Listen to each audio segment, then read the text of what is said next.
है guys, welcome to only civils Guru. I hope you are doing well. आप सभी अच्छे होंगे। देखो गाइस, 15 दिसंबर से हम ये डेली करंट अफेयर्स स्टार्ट कर रहे हैं। ये डेली करंट अफेयर्स का है। ये 15 दिसंबर से आपका स्टार्ट हो रहा है और इसमें हम पर डे बेसिस पे 15 क्वेश्चंस और कुछ एक्स्ट्रा क्वेश्चंस, एक प्रयास होगा हमारा। प्रयास करंट अफेयर्स नाम से होगा, जिसको हम आपको कंप्लीट कराएंगे। तो पर डे हम करीब 15 क्वेश्चंस कवर करेंगे। उसमें करीब बहुत सारी इन्फॉर्मेशन हम कवर करते हुए चलेंगे गाइस, ठीक है। तो आई होप शायद ये इनिशिएटिव आपको पसंद आएगा और हम पर डे बेसिस पे उन क्वेश्चंस को बहुत अच्छे तरीके से कवर करेंगे जो हर एग्जाम, इवन पीसीएस लेवल तक के एग्जाम्स के लिए क्या होंगे, आपके लिए बहुत प्रेफरेंशियल होंगे। वो बहुत ज़्यादा इंपॉर्टेंट क्वेश्चंस होंगे गाइस। और उसमें जो भी इंफॉर्मेशन होगी वो आपके हर एग्जाम के लिए, चाहे जो भी आप कंपटीशन का कोई भी एग्जाम दे रहे हैं, किसी भी कंपटीशन का, उसके लिए क्या होगी, वो एलिजिबल होगी इन्फॉर्मेशन गाइस, ठीक है। तो आप प्लीज़ लाइक, सब्सक्राइब और कमेंट और अपने दोस्तों के साथ शेयर करते रहिए, जिससे आपका भी ज्ञान और अपने आपके दोस्तों का भी ज्ञान बढ़ता रहे। ज्ञान गाइस देने से बढ़ता नहीं, क्या हो जाता है, सॉरी घटता नहीं, बढ़ जाता है, ठीक है। तो देखो स्टार्ट करते हैं। ये 15 दिसंबर 2021 का करंट अफेयर्स है। पहला क्वेश्चन से स्टार्ट करते हैं। तो पहला क्वेश्चन है guys, Bharat global health security index 2021 में किस स्थान पर है। आप जानते हैं गाइस, हर एग्जाम में एक या दो क्वेश्चन इंडेक्स से 100% पूछा जाता है। तो इसलिए हम पर डे बेसिस पे कुछ बुक्स, कुछ इंडेक्सेस, मतलब वो सारी चीज़ें कवर करते हुए चलेंगे जो आपके एग्जाम के लिए बहुत ज़्यादा इंपॉर्टेंट है गाइस, ठीक है। तो Bharat global health security index 2021 में कौन से स्थान पर है गाइस? आंसर आपको पता है, 66 स्थान पर है, 66 स्थान पर है ग्लोबल हेल्थ सिक्योरिटी में गाइस। ये भारत का 195 देशों का सर्वे था गाइस, जिसमें से भारत को कौन सा स्थान मिला है? 66वां। इंडिया को 66वां स्थान प्राप्त हुआ है और इसका स्कोर है गाइस 42.8। इसके बाद अगर देखा जाए तो संयुक्त राज्य अमेरिका क्या है, ग्लोबल हेल्थ सिक्योरिटी इंडेक्स में पहले स्थान पर है। कौन है पहले स्थान पर? कौन सा है? यूएसए, यानी कि यूनाइटेड स्टेट ऑफ अमेरिका को क्या मिला है दोस्तों? पहला स्थान मिला है। नंबर 2 पे है आपका ऑस्ट्रेलिया और नंबर 3 पर है आपका फिनलैंड। फिनलैंड को कौन सा स्थान मिला है? 3। आपको किसी भी इंडेक्स में गाइस ऊपर से अगर वो ग्लोबली देखा जा रहा है, यानी कि पूरे वर्ल्ड का देखा जा रहा है, तो ऊपर से 3 स्थान याद रखिए और इंडिया का स्थान याद करके जाइएगा। इवन इंडिया का ये है 2020-21 का भी आप याद करके जा सकते हो गाइस, ठीक है। तो आई होप आप समझ रहे होंगे। तो इंडिया का स्थान कौन सा है ग्लोबल हेल्थ सिक्योरिटी में? 66वां स्थान है, जिसमें यूएसए नंबर 1 पर, नंबर 2 पर ऑस्ट्रेलिया और नंबर 3 पर है फिनलैंड गाइस, ठीक है। नेक्स्ट आगे बढ़ते हैं। तो ऑप्शन हो गया सी, ठीक है गाइस। नेक्स्ट क्वेश्चन है, भारत ने थाईलैंड में आयोजित, भारत ने, हाँ तो गाइस, तो भारत ने क्या किया? भारत ने थाईलैंड में आयोजित एशियाई रोइंग चैंपियनशिप में कितने पदक जीते गाइस? कितने पदक जीते हैं? ऑप्शन बताइए, आप कमेंट करके हमें बता सकते हैं। तो भारत ने थाईलैंड में आयोजित एशियाई रोइंग चैंपियनशिप में कितने पदक? 6 पदक जीते हैं। आंसर हो गया ए गाइस, ठीक है। 6 पदक जीते हैं भारत ने। देखो हम एक्सप्लेनेशन के साथ सारी चीज़ें करवा रहे हैं, जिससे आपको कोई भी दिक्कत नहीं आएगा इस, ठीक है। देखो भारत ने थाईलैंड में एशियाई रोइंग चैंपियनशिप में 2 स्वर्ण और 4 रजत पदक जीते हैं। रजत मतलब सिल्वर। 4 रजत पदक और 2 गोल्ड जीते हैं गाइस। इसके साथ इंडिया के कुल कितने पदक हो गए? टोटल हो गए 6 पदक जीते हैं। भारतीय जो रोवर हैं अर्जुन लाल जाट और रवि ने एशियाई रोइंग चैंपियनशिप 2021 में पुरुष युगल स्किल्स में गोल्ड मेडल अपने नाम किया है गाइस। किसने किया है? अर्जुन लाल जाट और रवि ने। परमिंदर सिंह ने पुरुष एकल के स्किल्स स्पर्धा में रजत पदक जीतकर क्या किया? अपना कब्जा जमाया है गाइस। ये हम बात कर रहे थे एशियाई रोइंग चैंपियनशिप, जो कहाँ पर आयोजित हुई है? ये हुई है थाईलैंड में गाइस, ठीक है। ऑप्शन क्या हो गया? ए, यानी कि 6 पदक। नेक्स्ट क्वेश्चन है गाइस, किस राज्य सरकार ने देश का पहला ड्रोन मेला ग्वालियर में आयोजित किया है? ग्वालियर कहाँ है गाइस? मध्य प्रदेश में। ये मध्य प्रदेश में ग्वालियर है गाइस। तो पहला ड्रोन मेला, ड्रोन जो है आर्टिफिशियल इंटेलिजेंस पर आधारित है, ये भविष्य है, फ्यूचर है इंडिया का। तो ये मेला कहाँ पर आयोजित हुआ है गाइस? ये मेला आयोजित हुआ है कहाँ पर? ग्वालियर में, मध्य प्रदेश में। आंसर क्या हो गया इसका? सी, सी हो गया आंसर, यानी कि मध्य प्रदेश में, ग्वालियर जो है मध्य प्रदेश में है। तो इसका आंसर हो गया गाइस क्या? सी, यानी कि मध्य प्रदेश में आयोजित हुआ है। ग्वालियर जो है ड्रोन मेला का आयोजन किसने किया? नागरिक उड्डयन मंत्रालय, भारत सरकार और मध्य प्रदेश सरकार और federation of Indian chambers of commerce and industry, इसको बोलते हैं गाइस, फिक्की द्वारा संयुक्त रूप से किया गया था। तो इसमें कौन, नागरिक उड्डयन मंत्रालय था गाइस, भारत सरकार यानी कि इंडियन गवर्नमेंट, और मध्य प्रदेश सरकार का ये क्या है, कंबाइंड इनिशिएटिव है गाइस। ठीक है, अब थोड़ा फिक्की के बारे में बताते हैं। फिक्की एक्चुअल में क्या है गाइस, फिक्की को 1927 यानी कि 1927 में इसका फॉर्मेशन हुआ, यानी कि 94 साल हो चुके हैं फिक्की को फॉर्म हुए। और इसके जो फाउंडर थे वो थे कौन, घनश्याम दास बिरला, इनका नाम था, पूरा नाम था घनश्याम दास बिरला परसोत्तम ठाकुर दास थे गाइस। ये एक नॉन गवर्नमेंटल यानी कि एक तरीके का ट्रेड एसोसिएशन है, ये पूरी तरीके से सरकारी नहीं है गाइस। ठीक है, इसका हेडक्वार्टर कहाँ है फिक्की का, ये फिक्की का हेडक्वार्टर कहाँ है गाइस, न्यू दिल्ली, एनडी यानी कि न्यू दिल्ली में इसका हेडक्वार्टर है गाइस। ठीक है, और इसमें इसके सेक्रेटरी जो जनरल हैं वो कौन है, दिलीप चनोय, और संजीव मेहता इसके प्रेसिडेंट हैं। क्वेश्चन पूछ सकता है कि फिक्की के प्रेसिडेंट कौन है, अध्यक्ष कौन है, तो वो कौन है गाइस, संजीव मेहता। संजीव मेहता इसके कौन है, इसके प्रेसिडेंट हैं गाइस। इस समय इसमें करीब 500 मेंबर के आसपास काम कर रहे हैं गाइस। ठीक है, तो ये सारी इन्फॉर्मेशन आपकी हुई फिक्की की, जो कि 1927 में क्या हुआ, फॉर्म हुआ, और संजीव मेहता इस समय इसके प्रेसिडेंट हैं। ये आपकी इन्फॉर्मेशन बहुत इंपॉर्टेंट है एग्जाम के पर्सपेक्टिव से गाइस। ठीक है, अब नेक्स्ट क्वेश्चन देखते हैं, क्वेश्चन नंबर 4। हाल ही में किसने युवाओं के लिए पासपोर्ट टू अर्निंग प्लेटफॉर्म, क्या है, passport to earning platform launch किया है, ये किसने किया है, तो ये युवाओं के लिए किया गया है दोस्तों। तो ये एक यूनिसेफ ने किया है, ऑप्शन क्या है इसका, सी, यानी कि यूनिसेफ ने एक क्या चलाया है, युवाओं के लिए एक प्लेटफॉर्म लॉन्च किया है जिसका नाम है पासपोर्ट टू अर्निंग प्लेटफॉर्म। ठीक है, तो इसे संयुक्त राष्ट्र बाल कोष के रूप में भी जाना जाता है यूनिसेफ को। ठीक है, ये एक संयुक्त राष्ट्र की एजेंसी है, जो यूएन है उसकी एजेंसी है गाइस, यूनिसेफ। ठीक है, दुनिया भर में ये क्या काम करता है, बच्चों को मानवीय और विकासात्मक सहायता प्रदान करने के लिए जिम्मेदार है, यानी कि ये डेवलपमेंट और ह्यूमैनिटी के लिए काम करता है यूनिसेफ। ठीक है गाइस, यूनिसेफ का फुल फॉर्म है guys, United Nations of children's and emergency fund, United Nation international children's emergency fund, UNICEF का पूरा फुल फॉर्म है, United Nations international children's emergency fund इसको बोला जाता है। और ये 11 दिसंबर 1946 को बनाया गया था गाइस। कब बनाया गया, 11 दिसंबर 1946 को ये बनाया गया। इसको अब तक 75 साल हो चुके हैं। और इसका हेडक्वार्टर कहाँ है, न्यूयॉर्क सिटी में इसका हेडक्वार्टर है। कहाँ पर, न्यूयॉर्क सिटी में, जो यूएसए में है, उसका हेडक्वार्टर है। और यूनिसेफ की हेड कौन है इस समय, वो है कैथरीन एम रसेल।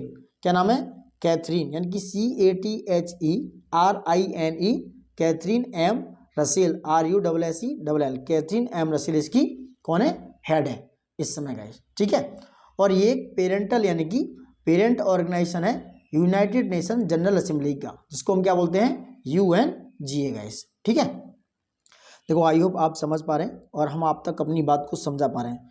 तो guys please like subscribe comment करते रहिए, क्योंकि हमारी मेहनत थोड़ी जाया नहीं जाए, हमें भी थोड़ा सा लगे कि हाँ कुछ हम कर रहे हैं जिससे आप तक पहुंच पा रहा है। देखो नेक्स्ट क्वेश्चन है हमारा गाइस कि DRDO ने सुपरसोनिक मिसाइल, इसका नाम है असिस्टेड टारपीडो, का सफल परीक्षण कहाँ किया। ठीक है, एक सुपरसोनिक मिसाइल है, असिस्टेड टारपीडो इसको बोला जाता है। ये DRDO का ही क्या है, एक परीक्षण है गाइस। ये कहाँ पर किया, उड़ीसा, आंसर इज बी, ये किया है उड़ीसा में। ये कहाँ पर किया है, उड़ीसा में किया है, किसने, DRDO ने गाइस। अब DRDO के बारे में समझो। DRDO को गाइस 1958 में फॉर्म किया गया था। कब, 1958 में, 1958 में इसको फॉर्म किया गया, यानी कि अब तक 63 ईयर्स हो चुके हैं। ठीक है, और इसका जो हेडक्वार्टर है DRDO का, वो कहाँ पर है, न्यू दिल्ली में। कहाँ पर है गाइस, न्यू दिल्ली में इसका हेडक्वार्टर है। और इसका जो मोटो है वो भी मैं समझा देता हूँ, कई बार पूछ सकता है एग्जाम में, वो है बलस्य मूलम विज्ञानम, यानी कि strength origin is in science, strength origin in science. ये DRDO का क्या है, मोटो है गाइस। ठीक है, बाकी की ये इसकी पेरेंट यानी कि मिनिस्ट्री ऑफ डिफेंस के अंडर में काम करता है। किसके अंडर में, मिनिस्ट्री ऑफ डिफेंस के अंडर में काम करता है। जो है मिनिस्ट्री ऑफ डिफेंस के हेड कौन है इस समय, राजनाथ सिंह, यानी कि हमारे रक्षा मंत्री कौन है, राजनाथ सिंह है। और DRDO को हेड कौन है गाइस, DRDO को हेड है इस समय डॉक्टर G सतीश रेड्डी, जो है किसके, DRDO के चेयरमैन है गाइस। ठीक है, और इसका जो हेडक्वार्टर है वो कहाँ पर है, न्यू दिल्ली में है गाइस।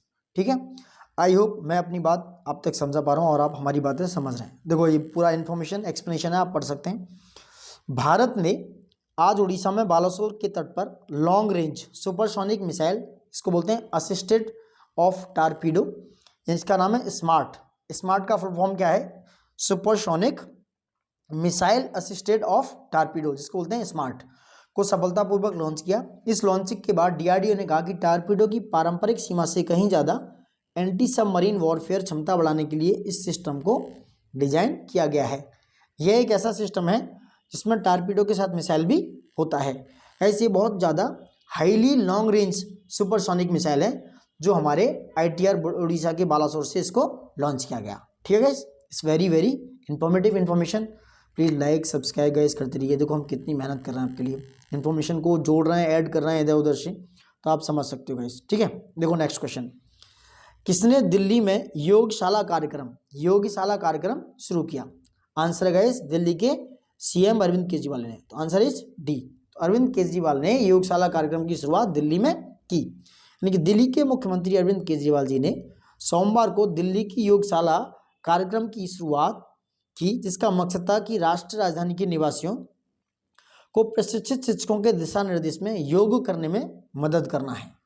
मुख्यमंत्री ने इस मौके पर मोबाइल फ़ोन नंबर जारी किए जिन पर लोग मिस कॉल देकर प्रशिक्षित योग, यानी कि जो विद्वान है योग में, उन टीचरों को मार्गदर्शन प्राप्त कर सकते हैं गाइस, सिर्फ एक मिस कॉल देकर। तो योगशाला यानी कि दिल्ली की योगशाला कार्यक्रम अरविंद केजरीवाल जो सीएम है दिल्ली के, उनके द्वारा चलाया गया है गाइस। ठीक है, अब देखो नेक्स्ट बात करते हैं, क्वेश्चन नंबर 7। एडीबी ने वित्त वर्ष 2022 में भारत की जीडीपी वृद्धि कितने प्रतिशत रहने का अनुमान लगाया है? तो जो पहले जीडीपी समझो गाइस क्या है। जीडीपी क्या है? तो जीडीपी होता है ग्रॉस डोमेस्टिक प्रोडक्शन। जीडीपी क्या होता है? ग्रॉस डोमेस्टिक प्रोडक्शन, यानी कि इसको हिंदी में बात करें तो सकल घरेलू उत्पाद। यानी कि सकल घरेलू उत्पाद या जीडीपी जो है वो एक अर्थव्यवस्था के आर्थिक प्रदर्शन का, यानी कि जो इकोनॉमिक परफॉर्मेंस होती है उसको क्या करता है, उसका बुनियादी मेजरमेंट है, यानी कि उसका फाउंडेशन मैप है। ये जीडीपी के द्वारा आया, किसी भी कंट्री की क्या परफॉर्मेंस, उसकी इकोनॉमिक परफॉर्मेंस को मापा जाता है गाइस। ठीक है, यह एक वर्ष में यानी कि एक ईयर में क्या होता है, एक राष्ट्र की सीमा के भीतर, यानी कि जितनी भी जियोग्राफिकल इंडिकेशंस हैं उनके भीतर सभी अंतिम माल, यानी कि जो लास्ट की जो गुड्स एंड सर्विस होती हैं, यानी कि जिसे बोलते हैं माल और सेवाओं का जो बाजार मूल्य है, वो क्या कहलाता है? जीडीपी कहलाता है। क्या कहलाता है गाइस? वो जीडीपी कहलाता है। यानी कि हमारे भारत के अंदर जितनी भी सीमा है उसके अंदर अंतिम माल और सेवाओं का जो बाजार मूल्य है, मार्केट जो मूल्य है, से बोलते हैं मार्केट वैल्यू जो है, वो क्या कहलाता है? जीडीपी कहलाता है। ये 3 प्रकार से परिभाषित कर सकते हैं इसको, यानी कि इसमें सभी अवधारणात्मक रूप से समान है। पहला तो ये 365 दिन यानी कि एक वर्ष के लिए होता है, वो एक वर्ष का सारा अंतिम माल, यानी कि जो बना है अंतिम लास्ट में माल और सेवाओं को, इसके कुल व्यय को जो खर्चा हुआ है उसको इसमें इंक्लूड कर लिया जाता है गाइस। ठीक है, इस तरीके से होता है जीडीपी। जीडीपी को इस तरीके से नाप सकते हैं कि जीडीपी जो होता है, सकल घरेलू उत्पाद जो होता है, वो होता है उपभोग, यानी कि उपभोग मतलब क्या, कितना कंजप्शन किया, प्लस सकल निवेश यानी कि कितना ग्रॉस इन्वेस्टमेंट किया, प्लस सरकारी खर्च यानी कि गवर्नमेंट खर्चे में कितना एक्सपेंडिचर हुआ, प्लस होता है कितना एक्सपोर्ट और इंपोर्ट का जो निकल के आता है कि एक्सपोर्ट कितना हुआ और इंपोर्ट कितना हुआ, वो निकल के आता है। तो ये इसका जीडीपी का फॉर्मूला बन जाता है। तो जीडीपी का अगर मैं फॉर्मूला बनाऊंगा गाइस, यहाँ लिख देता हूँ एक बार, जीडीपी इक्वल टू होता है गाइस सी, यानी कि आपने कितना क्या कंजप्शन किया, प्लस आई कितना इन्वेस्टमेंट किया, ठीक है, प्लस जी यानी गवर्नमेंट का एक्सपेंडिचर क्या है, प्लस होता है एक्स माइनस एम। ये देख लेना एक बार, सही नहीं लिख पा रहा है। तो ये होता है इसका जीडीपी का पूरा फॉर्मूला गाइस। इस तरीके से हम किसी भी कंट्री की सकल घरेलू उत्पाद यानी कि जीडीपी को, ग्रॉस डोमेस्टिक प्रोडक्शन को निकाल लेते हैं गाइस। ठीक है, अब समझो एडीबी ने क्या किया, 2022 के लिए जीडीपी कितनी रखी, 9.7, यानी कि कितना, ऑप्शन इज सी, यानी कि 9.7% जो है एडीबी ने 2022 के लिए भारत की जीडीपी ग्रोथ रेट रखी है। अब देखो हम बात करते हैं एडीबी की। अब एडीबी समझो क्या है। एडीबी जो है गाइस, ये एशियन डेवलपमेंट बैंक है जो 19 दिसंबर, कब, 19 दिसंबर 1966 को क्या किया गया था, इसको फॉर्मेशन हुआ था इसका। अब तक अगर देखा जाए तो इसको 55 साल हो चुके हैं। कितने? 15 ईयर्स हो चुके हैं गाइस ये मल्टी लेवल डेवलपमेंट बैंक है। ये लीगल स्टेटस इसका ट्रीटी होता है, यानी कि ये ट्रीटी करता है, संधि करता है किसी और देश को पैसे देने के बाद। ठीक है, इसका जो हेड क्वार्टर है गाइस, एडीबी का जो हेड क्वार्टर है वो कहाँ पर है? ये मनीला। कहाँ पर है? मनीला फिलीपींस में है एक जगह, ये वहाँ पर इसका हेड क्वार्टर है। इस समय एडीबी में 68 कंट्रीज हैं। कितने? 68 कंट्रीज किसमें हैं? एडीबी के मेंबर्स हैं गाइस। ठीक है, और इस समय एडीबी के जो प्रेसिडेंट हैं, अध्यक्ष जो हैं गाइस, उनका नाम है मसातासुगी असाकावा। ये जापान के हैं, मसातासुगी असाकावा, जो 17 जनवरी 2020 से अभी तक कंटिन्यू कर रहे हैं गाइस। ठीक है, तो ये सारी इंफॉर्मेशन एडीबी और जेडीबी के बारे में दे दी हमने गाइस। नेक्स्ट क्वेश्चन है, भारत में इलेक्ट्रिक वाहनों को कुल पंजीकृत में किस राज्य ने शीर्ष स्थान हासिल किया है? यानी अब तक सबसे ज्यादा किस स्टेट ने, किस राज्य ने इलेक्ट्रिक वाहनों का रजिस्ट्रेशन करा लिया है गाइस? तो ये क्या है? बी, उत्तर प्रदेश ने। Answer is B. अगर हम बात करें भारत में गाइस 8,70,141 पंजीकृत यानी कि रजिस्ट्रेशन सहित इलेक्ट्रिक वाहन है, जिसमें से सबसे ज़्यादा नंबर 1 पर कौन है? यूपी 2,55,700, नंबर 2 पर दिल्ली, नंबर 3 पर कर्नाटक और नंबर 4 पर महाराष्ट्र है। आप देख सकते हो ये क्वेश्चन आपसे पूछा जा सकता है guys. But guys please like subscribe comment करते रहिए, हम आपके लिए मेहनत कर रहे हैं, आप थोड़ा सा तो कर ही सकते हो। ठीक है, नेक्स्ट क्वेश्चन है क्वेश्चन नंबर 9। टाइम पत्रिका का 2021 की बात हो रही है, पर्सन ऑफ द ईयर किसे नामित किया गया है? यानी कि हम बात कर रहे हैं पर्सन ऑफ द ईयर की बात हो रही है 2021 की। ये कौन है दोस्त? ये है Elon Musk. Option is C, यानी कि एलन मस्क को person of the year according to Time magazine 2021 के लिए नामित किया गया है। एलन मस्क को चुना गया है गाइस। वहीं 2020 की बात करें गाइस, तो 2020 को टाइम पत्रिका ने पर्सन ऑफ द ईयर किसको चुना? जो बिडेन, जो अमेरिका के राष्ट्रपति हैं, और कमला हैरिस, जो अमेरिका की क्या हैं? उपराष्ट्रपति हैं गाइस। ठीक है, तो आई होप आप समझ पा रहे हैं, हमारी बात अब तक पहुंच पा रही है, तो आप पढ़ सकते हो इन पूरा। सॉरी गाइस, एक मिनट। तो पर्सन ऑफ द ईयर यानी कि टेस्ला और स्पेस एक्स के जो सीईओ हैं एलन मस्क, उनको चुना गया है। ये 50 वर्षीय अरबपति हैं। पूरी इन्फॉर्मेशन आप एक्सप्लेनेशन है जो आपको बता देगी। ठीक है, अब नेक्स्ट क्वेश्चन है, अबू धाबी ग्रैंड प्रिक्स 2021 का खिताब किसने जीता? ये है दोस्तों option number A, max Verstappen. Max Verstappen ने अबू धाबी ग्रैंड प्रिक्स 2021 का चुनाव जीत लिया है, सॉरी खिताब जीत लिया है। तो ये रेडबुल के लिए खेलते हैं, रेडबुल के लिए कार चलाते हैं। इनका नाम है मैक्स वेरस्टेपन ने फार्मूला 1 चैंपियनशिप का खिताब जीत लिया है। वेरस्टेपन ने फार्मूला 1 इतिहास के सबसे रोचक रेस में लुइस हैमिल्टन को आखिरी लैप में पछाड़ते हुए अबू धाबी ग्रांड प्री में जीत ली है और विश्व चैंपियन बनने वाले पहले डच डच ड्राइवर बन गए हैं गाइस। देखो क्वेश्चन नंबर 11 है। क्वेश्चन नंबर 11 क्या कहता है?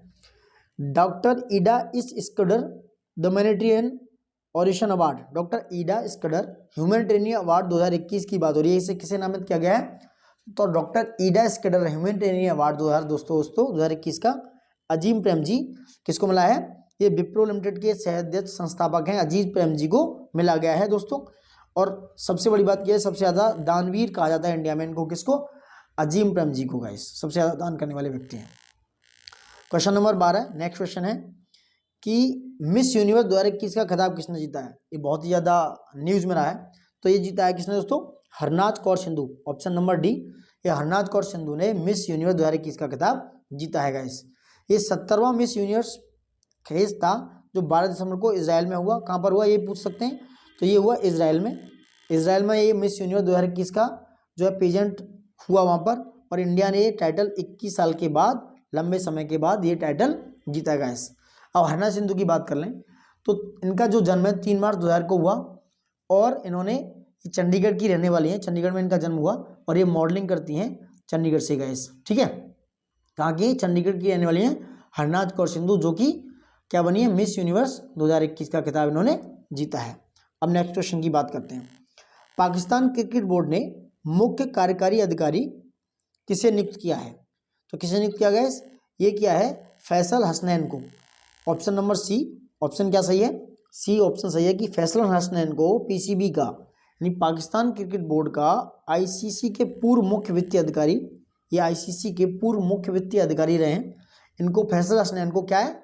वसीम खान की जगह नया सीईओ यानी कार्यकारी अधिकारी नियुक्त किया गया है पाकिस्तान क्रिकेट बोर्ड का। ठीक है गाइस।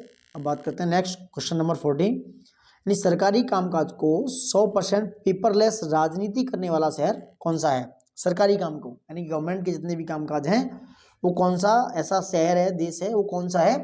तो ये guys option number B Dubai यानी कि यूएई यानी कि यूनाइटेड अरब अमीरात का दुबई जो है 100% पेपरलेस राजनीति करने वाला पहला शहर बन गया है।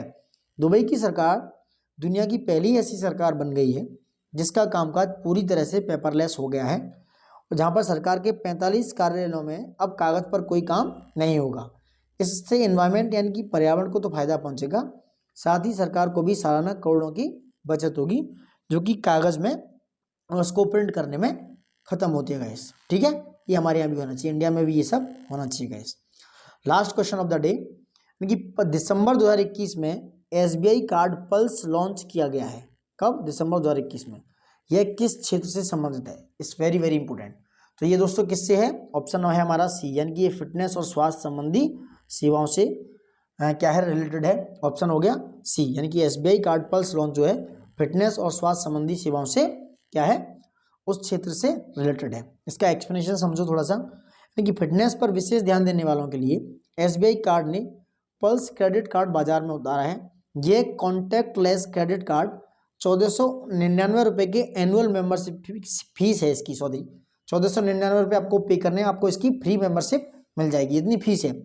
ये एक साल में इस कार्ड के जरिए 2 लाख रुपए क्या हो सकते हैं, आप खर्च कर सकते हैं, और इसको रिन्यूअल फीस माफ कर दी जाएगी अगर आप इसको क्या करते हैं, अगर आपको स्पेंड करते हैं और यूज करते हैं तो आपकी रिन्यूअल जो फीस है आपको रिन्यूअल कराने की वो है माफ कर दी जाएगी।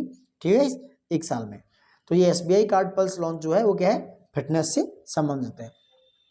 अब हम थोड़ी एसबीआई के बारे में बात करेंगे। देखो, स्टेट बैंक ऑफ इंडिया है, ये भारत की सबसे बड़ी और पुरानी बैंक है। 1806 में, कब? 1806 में ये बैंक क्या किया गया, बैंक ऑफ कलकत्ता के नाम से ये कलकत्ता में स्थापित किया गया था। ठीक है, एसबीआई को। इस समय इसके जो है अध्यक्ष कौन है, श्री दिनेश कुमार खारा। ठीक है, इसके अध्यक्ष हैं। उसके बाद एक और बात है, इसकी जो स्थापना की गई थी वो 1 जुलाई 1955 को की गई थी। पहले ये बैंक ऑफ कलकत्ता था 1806 में, उसके बाद 1 जुलाई 1955 को एसबीआई को बनाया गया, इसकी स्थापना की गई। प्रेजेंट के जो अध्यक्ष हैं वो दिनेश कुमार खारा इसके अध्यक्ष हैं, और बॉम्बे में इसका क्या है, हेडक्वार्टर कहाँ है, मुंबई में गाइस, मुंबई में इसका हेडक्वार्टर है। ठीक है, और जो इसकी सहयोगी कंपनी आप जानते हो एसबीआई कार्ड्स वगैरह वगैरह हैं। ठीक है, और इसके जो निदेशक हैं वो आप देख सकते हो, लेकिन इसके जो अध्यक्ष हैं वो कौन है, श्री दिनेश कुमार खारा। अब इसी से रिलेटेड हम बात करते हैं आरबीआई की, यानी कि रिजर्व बैंक ऑफ इंडिया की बात करते हैं, जो इसकी पेरेंटल बॉडी है। देखो, आरबीआई जो है, आरबीआई का मुख्यालय भी कहाँ पर है, मुंबई में है, और इसकी स्थापना 1 अप्रैल सन 1935 को की गई थी। सन 1935 को कौन से एक्ट के, RBI act guys, RBI act 1934 के अकॉर्डिंग इसकी स्थापना की गई थी। आरबीआई की स्थापना reserve bank of India act 1934 के अनुसार की गई थी 1 अप्रैल 1935 को। ब्रिटिश राज यानी कि उस समय अंग्रेजों का राज था, उस समय की गई थी गाइस। ठीक है, और इसकी स्थापना कहाँ पर, कोलकाता में हुई, ये भी याद रखना क्योंकि क्वेश्चन पूछ सकते हैं तो आप कंफ्यूज ना हो जाए। मुंबई में इसकी स्थापना नहीं हुई थी, इसकी स्थापना हुई थी कोलकाता में, बट इसका जो हेडक्वार्टर है वो कहाँ पर है, मुंबई में है। ठीक है गाइस, तो ये सारी चीजें थी, 15 क्वेश्चंस हमने कंप्लीट कर दिए हैं। शायद नेक्स्ट सेशन से हम कुछ 1 लाइनर क्वेश्चंस भी इसमें ऐड ऑन करते चलेंगे। तो गाइस आप देखिए, हमारे साथ बने रहिए, प्लीज़ लाइक सब्सक्राइब कमेंट करते रहिए, और अपने दोस्तों के साथ ज़्यादा से ज़्यादा शेयर कीजिए। अगर हमारी जो करंट अफेयर्स हैं अगर इन्फॉर्मेटिव लगती हैं तो आप ज़्यादा से ज़्यादा दोस्तों तक शेयर कीजिएगा, और हमारा थोड़ा सा एंगेजमेंट बढ़ेगा, जिससे हम आपको और अच्छे से अच्छा कंटेंट ला सकेंगे गाइस। ठीक है, so thank you for watching it. थोड़ा लंबा वीडियो हो गया, नेक्स्ट टाइम से इसको 15 और 18 मिनट के बीच में रखेंगे। So now thank you for watching it, love you all guys.